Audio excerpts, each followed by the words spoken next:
વાત કરીશું છોટાઉદેપુરથી। છોટાઉદેપુરમાં આર્થિક રાજધાની ગણાતા બોડેલી નગરના મુખ્ય બજારમાં નગરપાલિકાનું બુલડોઝર ગર્જના સાથે ઉતર્યું હતું, જે બોડેલી નગરપાલિકા દ્વારા લગભગ 70 વર્ષથી વધુ સમયથી આવેલા ગેરકાયદેસર દબાણો દૂર કરવાની કાર્યવાહી હાથ ધરવામાં આવી છે, જે બજાર વિસ્તારમાં લાંબા સમયથી ઉભેલા કેબિનો અને દુકાનો તોડી પાડવામાં આવતા નગરમાં ભારે ચર્ચા અને રોષ જોવા મળ્યો હતો।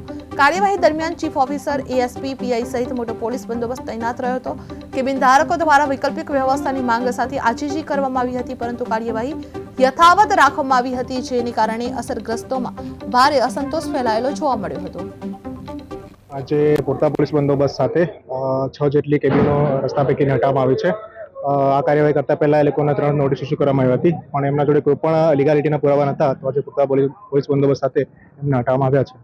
હરીશ કુમાર સૂર્યભાઈ ચેમકાણી, અમે નિર્વાસિત તરીકે પાકિસ્તાન સિંધ દેશ છોડીને આવેલા ત્યારનું અમને આ કેબિન ફાળવેલું છે સરકારશ્રી તરફથી, અને અમે અહીંયા મારા દાદા નામે કેબિન ચાલે છે અને એમને વારસામાં કેબિન મળેલું છે।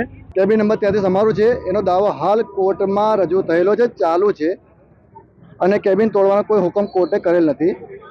તો આ અધિકારી ગણાવીને એ કોર્ટ એમની પોતાની મનસુબીથી મનચાહી રીતે અને વૈકલ્પિક વ્યવસ્થા ઉસ્માન ગની મહેબૂબભાઈ જનાબ, આ લાઈનમાં જે 6 કેબિન તૂટ્યા, અમે જે કેબિન મારું પણ છે, એ કેબિનથી મેં રોજ કમાઈને 70-80-90 માણસને ડેલી એ કેબિનથી કમાઈને જ ભોજન આપું છું।